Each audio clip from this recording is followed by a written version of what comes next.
Muito boa tarde a todos. Desde já agradecer à doutora Isabel Carvalhais por estar aqui, não só em nome próprio, mas em nome da JTS Dagda, por esta disponibilidade para estar nesta conversa. A doutora Isabel Carvalhais é eurodeputada ao Parlamento Europeu pelo Partido Socialista, é membro na Comissão de Pescas, na Comissão da Agricultura e do Desenvolvimento Rural, na Delegação para as Relações com os Estados Unidos e, pronto, no seu percurso foi professora universitária na Universidade do Minho, sou ainda professora universitária. Foi membro, ou ainda é membro, de várias associações, como a Associação Portuguesa e a Associação Europeia de Ciência Política, a Associação Portuguesa de Sociologia, na Comissão de Investigação na Associação Internacional de Ciência Política, entre outras. Entre outras. Portanto, um excelente percurso. E, portanto, queria falar agora, começando pelo fim, pelo seu percurso aqui nestes últimos 5 anos. E acredito que muito que se possa retirar do trabalho que fez, do bom trabalho que fez. Que medida conseguia destacar, que balanço faz do seu mandato e que medida é que conseguia destacar, como estava a dizer, que sentiu que tenha impactado mais Portugal? Antes de mais, eu quero agradecer muito este convite da JTS Dagda e é um prazer falar aqui com o João. E eu fiz aquela emenda porque de facto eu sou professora associada da Universidade do Minho e, portanto, digamos, fiz uma suspensão do exercício de funções para estar aqui nesta missão que é o Parlamento Europeu, exatamente. E, portanto, olhando para estes 5 anos, são 5 anos extremamente enriquecedores. E poderia dizer vários momentos que me marcaram, mas pareceu de uma forma bastante sintética. Eu destacaria se calhar 2. Um que se prende com 2 relatórios, que tem muito a ver com o mundo rural, porque digamos que acabou por ser a grande paixão nestes 5 anos. Sem demérito para as outras áreas em que trabalhei, mas olhar para o mundo rural com mais atenção e perceber especificidades e a falta de atenção e o desencanto crescente, porque são geografias de descontentamento que estão a crescer um pouco por toda a Europa. Foi, aliás, também no contexto rural que nós vimos, por exemplo, o Brexit. Isso fez-me dar mais atenção, tentar compreender como é que as ideias progressistas podem chegar, nomeadamente aos mais jovens que vivem no contexto rural. E, portanto, os 2 relatórios que eu tive, tanto um da visão para o mundo rural a longo prazo, como o outro sobre a renovação geracional, foram 2 relatórios que marcaram muito, não apenas o trabalho em si que eu fiz nos relatórios, mas depois a possibilidade que me deu de, no terreno, e levar mensagens às pessoas, poder falar com as associações que representam os agricultores, os jovens agricultores, os grupos de ação local que têm sido tão importantes no desenvolvimento rural, por exemplo, em Portugal. E depois há porque a vida parlamentar não é só os relatórios, eu tenho mais de 20 relatórios que entretanto realizei, portanto, ou como relatora sombra ou como relatora principal, mas há mais vida para além da vida parlamentar aqui, exatamente, e, por exemplo, o trabalho de campo na sociedade civil, muito em particular, aquilo que foi desenvolvendo com um programa Território com Vida, em que fui tentando quase todas as semanas ver projetos que estão em curso no mundo rural, que não têm necessariamente a ver com a agricultura, mas que mostram essa resiliência, essa vontade de dar vida ao mundo rural, também foi algo que me marcou muito e que eu levo para toda a vida. E depois também, já agora, o outro elemento do trabalho parlamentar aqui que eu gostava de destacar foi, de facto, a Comissão de Inquérito sobre a segurança e a proteção dos animais durante o transporte, porque foi, digamos, um relatório extremamente difícil, exigiu qualidades de negociação que eu, enfim, aprendi que as tinha, porque eu não sabia se as tinha ou não, e portanto foi extremamente exigente porque implica muitas sensibilidades e foi sobretudo a procura de encontrar pontes entre visões muito diferentes que têm a ver e que impactam sobre o mundo rural. Foi a tentativa, no fundo, de salvaguardar aquilo que são modos de vida também das comunidades rurais que dependem da criação de gado, do seu gado autóctone, mas ao mesmo tempo tendo aqui a preocupação com o bem-estar animal durante o transporte e aprendi imenso, mesmo do ponto de vista científico, porque tive que ler literatura que estava muito longe daquilo que é a minha formação académica. E daquilo que se calhar esperava fazer. Exatamente, completamente. Dentro do contexto da agricultura e também falando dos jovens, acredita que a falta de modernização da agricultura tem afastado os jovens da atividade? E quando falo de agricultura, acabo por agora tocar também nas pescas. Acredita que, se calhar, o caminho para aproximar os jovens destas 2 atividades será a modernização delas? Oh, João, eu aí discordo que não haja modernização na agricultura. Eu acho que tem havido... A agricultura tem muitas realidades, a verdade é essa. E nós podemos sempre encontrar uma agricultura que enfim, ainda estará num patamar Não tão desenvolvido? menos desenvolvido, que necessitará de mais apoios, mas hoje em dia isso é uma imagem que nós temos que pôr de parte, porque o agricultor, esteja ele em modo de produção integrado, em modo de produção biológico, em modo de produção convencional, seja ele um pequeno produtor do minifúndio, enfim, com 1 ou 2 hectares no Minho, ou seja, já um proprietário grande noutras zonas do país. Às vezes o facto de se ter grandes hectares não significa que se tenha muita rentabilidade. Também é preciso desmistificar um bocadinho, né, aquela ideia do latifundiário.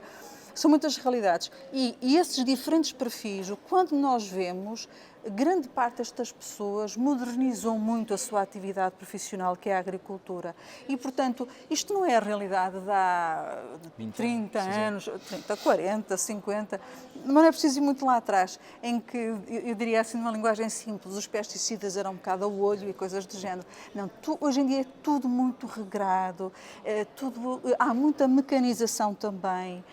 Claro que há ainda uma grande dependência de mão de obra e vemos, por exemplo, a importância da mão de obra migrante e a necessidade, por exemplo, de termos também aqui esta preocupação com os direitos dos migrantes, que são os trabalhadores fundamentais na nossa economia neste momento, mas a agricultura modernizou-se muito em Portugal.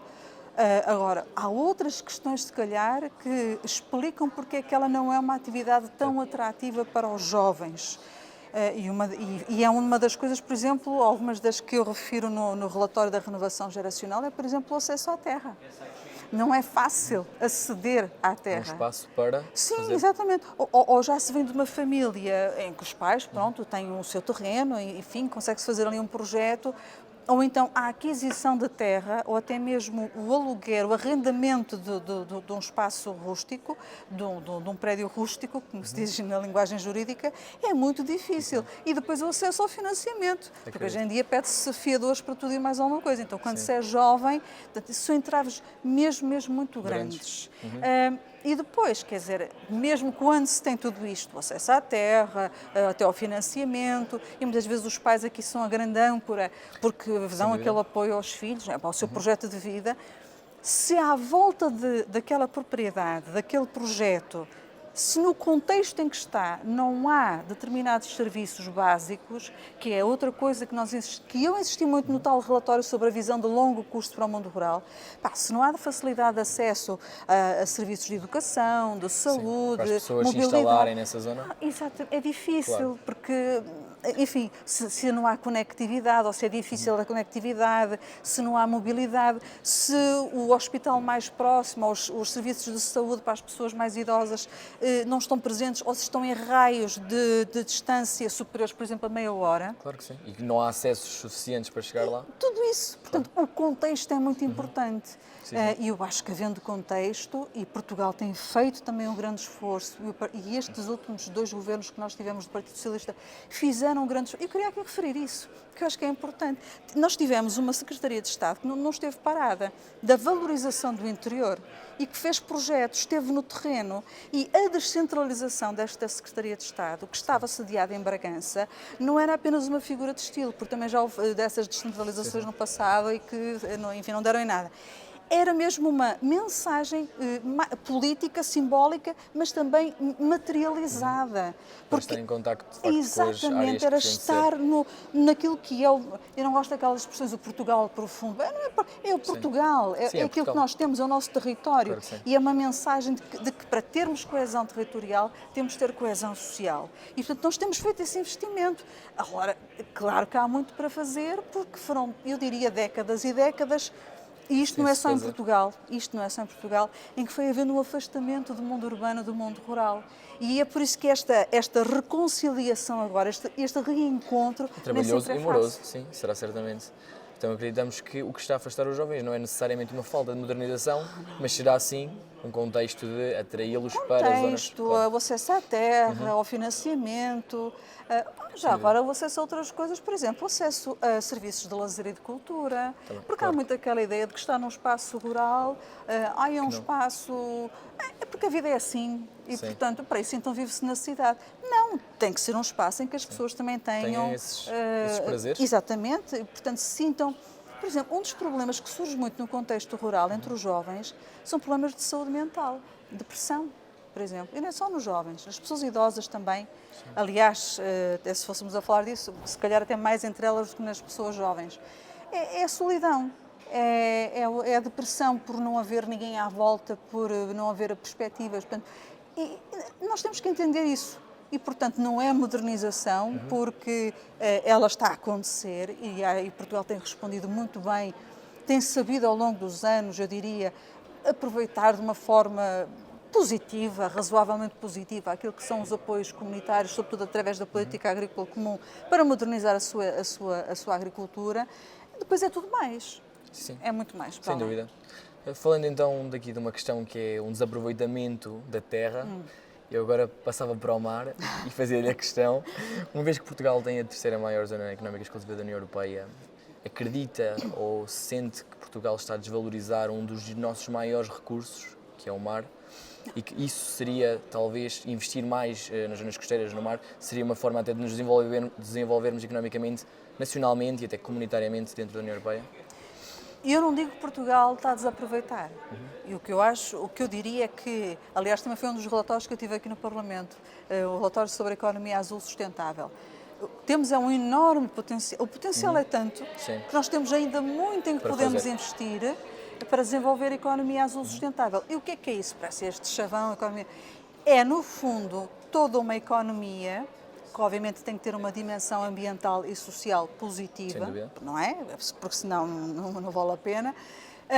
E por isso é que falamos aqui no sustentável, não basta a economia azul, ela tem que ser sustentável também do ponto de vista social e ambiental, que consiga combinar aquilo que são atividades tradicionais com atividades que vão surgindo e que têm um potencial enorme da aquacultura, do turismo costeiro, turismo aquático, exatamente, todo o potencial, até mesmo do ponto de vista da captura de informação científica, que é um manancial que nós temos para as nossas universidades e temos excelentes projetos. É também a possibilidade de maior desenvolvimento, por exemplo, das energias renováveis, mas depois também temos de ter aqui noção das coisas, quer dizer, Portugal tem zonas mais afastadas da costa, vamos dizer assim, em que não é fácil estarmos a pensar... e fazer alguma exploração lá. Exatamente, quer dizer, não é só por lá offshores, eólicas offshore e achar que a coisa... Há dificuldades técnicas também, mas o segredo, eu diria assim, não é bem o segredo, mas o desafio está neste equilíbrio entre atividades tradicionais, que também têm feito o seu esforço de modernização e que devem continuar a fazê-lo, e têm que ter esses apoios, porque as pescas têm de continuar a existir, e estas novas atividades.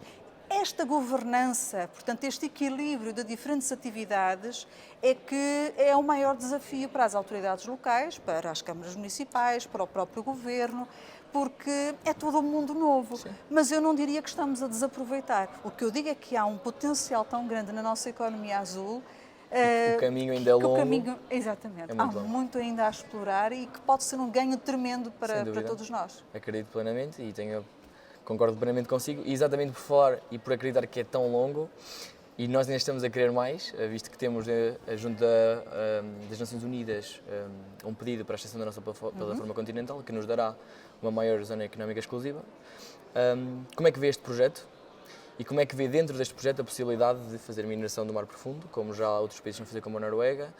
E como é que esta atividade pode afetar os diferentes ecossistemas e pode até pôr em causa as atividades tradicionais que já se fazem? Eu até já ajeito a roupa e tudo, não, pronto, porque já me estou a preparar para dar uma resposta, porque eu aí, é o meu passamento e, portanto, não vincula ninguém a não ser a mim. Claramente. Eu sou muito cautelosa e muito receosa, aí é mesmo o princípio da precaução relativamente a atividades de mineração profunda.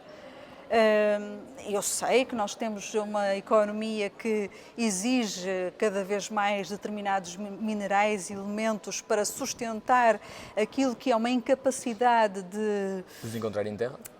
E não só, e uma incapacidade de mudarmos de paradigma de sociedade e de consumo, quer dizer, aquele conceito do decrescimento, da décroissance, né, do Latouche, que não entra na cabeça de ninguém, pronto. E, portanto, o ter que alimentar esta forma de sociedade, pronto, implica, de facto, irmos à procura, etc. Mas eu aí tenho muita cautela, muitas reservas.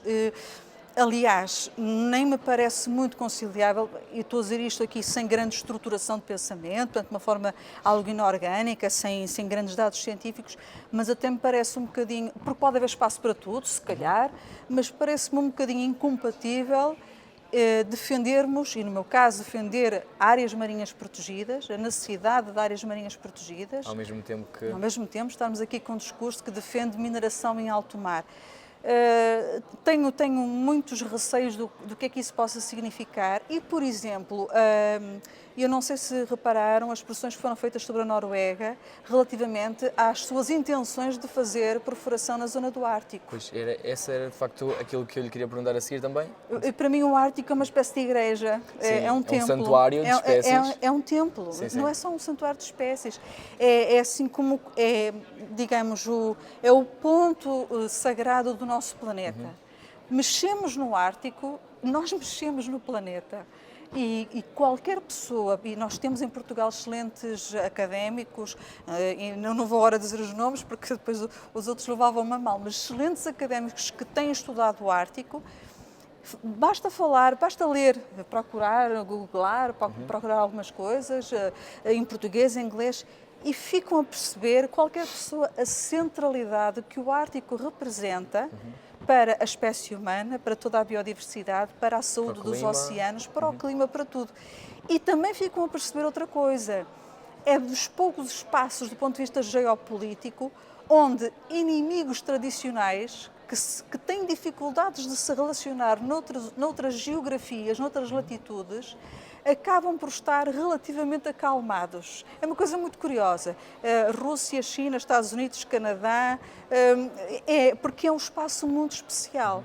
E o que nós estamos a ver é um degelo crescente na zona do Ártico, é a China a procurar desenvolver rotas comerciais que passem por essas zonas, e aquilo é um ecossistema tão sensível que falarem de mineração ou de qualquer outra atividade, uma coisa é a atividade científica, para obtermos mais dados. Para mim isso é assustador. E eu sou leiga na matéria, portanto é aquilo que eu também vou lendo, é aquilo que eu vou discutindo com colegas meus académicos que me vão alertando e que me vão dizendo, mas é tão delicado que eu acho que a passar, por exemplo, e a União Europeia é um parceiro com muito interesse no Ártico, a passar por decisões políticas têm que ser extremamente bem pensadas, como todas, aliás, mas esta é de uma delicadeza, claro, porque vai muito além da geografia e do tempo. E do interesse económico. Mas muito para lá de qualquer interesse económico. Exatamente por isso e por causa de a Noruega já ter aprovado uma lei que permite a mineração marina profunda, eu pergunto-lhe... Mas eu não sei se isso não está, entretanto, em... avaliação? Em reavaliação na Noruega, eu acho que sim, porque a pressão... Esperemos que sim. Eu posso estar enganada, mas eu acho que a pressão que decorreu aqui no Parlamento, até com uma discussão em plenário, eu não sei se isso... Se eles recuar e repensar? Exato. Também tenho de acompanhar, porque isto é tudo muito recente, 15 dias, e hoje em dia a política é esta coisa maravilhosa, todos os dias acontecem coisas e isto é tudo muito... É volátil, pode acontecer Não, tudo. quando vocês virem o programa, às tantas já aconteceu outra coisa qualquer e já nada disto está atualizado, mas eu espero que até seja repensado. Pois, eu estava a perguntar como é que acha que, visto que está na Comissão de Pescas, como é que acha que vão lidar com esta questão e qual é que acha que serão os desafios na Comissão de Pescas para tentar forçar a Noruega a recuar ou a reaver uma possibilidade sem ser a de mineração? A Comissão das Pescas tem, aqui seria até uma questão mais da Comissão do Ambiente, mas a Comissão das Pescas também é muito sensível ao Ártico. Eu diria que é uma comissão onde nós tradicionalmente até temos, para já só temos lá quase os países que têm mar, pronto, o que é compreensível. É uma comissão com as suas particularidades. Depois, obviamente, que há posicionamentos diferentes de grupo político para grupo político, diferentes formas de ver as questões da biodiversidade, a utilidade das áreas marinhas protegidas, diferentes formas de olhar para a pesca de pequena escala, para a pesca industrial. Mas eu acho que numa matéria como o Ártico é das poucas onde provavelmente há uma unanimidade em termos de dizer cautela. Não, é lá. E para além disso, a Noruega tem sido um parceiro, vamos dizer assim, não é um adversário, mas um parceiro em negociações muito complicado, já para não falarmos no bacalhau e outras coisas assim, é mesmo um parceiro que tem trazido muitas situações bastante tensas do ponto de vista diplomático à União Europeia e que depois passam também pela Comissão das Pescas. Claro que sim. Falando então destes desafios enormes que nós falámos aqui, eu lançava-lhe mais uma pergunta sobre desafios. Como é que vê a União Europeia e quais são os seus desejos também para a União Europeia e para o projeto europeu no futuro? Eu acho que a União Europeia vai ser aquilo que os jovens, como o João, quiserem que ela seja. E isso implica uma coisa muito importante, que é a participação. Mas eu não digo isto com demagogia, é mesmo participar. Quer dizer, se nós vemos que ela está a ir num determinado caminho, nós temos de intervir. Se queremos que vá noutro? E se queremos que vá noutro, Claro. se queremos que ela siga outro, nós temos de intervir. E a única forma que nós temos de intervir, nós cidadãos, todos nós que votamos, não é? É precisamente participando naquilo que são os momentos em que podemos participar. É votando nas eleições, é fazendo petições, é assinando iniciativas de cidadania europeia. Epá, temos de estar presentes. E eu acredito que nós temos essa capacidade. Agora, a minha esperança para o futuro é que continuemos a ver aquilo que temos visto ao longo destes 70 anos, que é sempre que há grandes momentos de crise, porque para nós as crises são sempre únicas, são as que estamos a viver, Sim. são as que nos interessam, não é? As outras são de história e coisa do género. Mas sempre que houve grandes crises, a Europa conseguiu responder e reinventou-se e conseguiu criar novos mecanismos. E uma resposta unida, europeia. Exatamente, e portanto eu acredito e quero acreditar que o futuro vai ser capaz de mostrar, como mostrou agora na altura da pandemia, que a solidariedade é a resposta, não são as divisões. Sem dúvida. Apesar de elas existirem, porque, enfim, estas percepções norte-sul, leste-oeste, isto está quase, não vou dizer que é no ADN cultural, mas marcou tanto determinadas gerações, na forma como se olham, que não desaparece de um dia para o outro. Acredito. Mas eu acredito que há bons exemplos de que é através da solidariedade que se consegue efetivamente responder às crises. E nós vamos ter desafios enormes, os desafios do alargamento, etc. Mas nós já fizemos outros alargamentos e, portanto, por isso é que eu acho que se tivermos esta capacidade de responder como respondemos no passado, saberemos ser inovadores o suficiente para manter vivo o projeto europeu, que é Sim. fundamental. Ele não Sem foi dúvida. útil porque há 70 anos respondeu àquilo que eram os problemas que nós tínhamos. Ele Ainda é hoje útil para os próximos 70 Sim, anos sim. e para o que mais aí virá. Sem dúvida. Pronto, dentro desta pergunta, resta-me agradecer-lhe mais uma vez a sua disponibilidade Eu é que agradeço. e, em nome próprio e em nome do JTS Sagda, e desejar-lhe votos de um ótimo trabalho, como tem feito. Muito obrigada. Obrigada.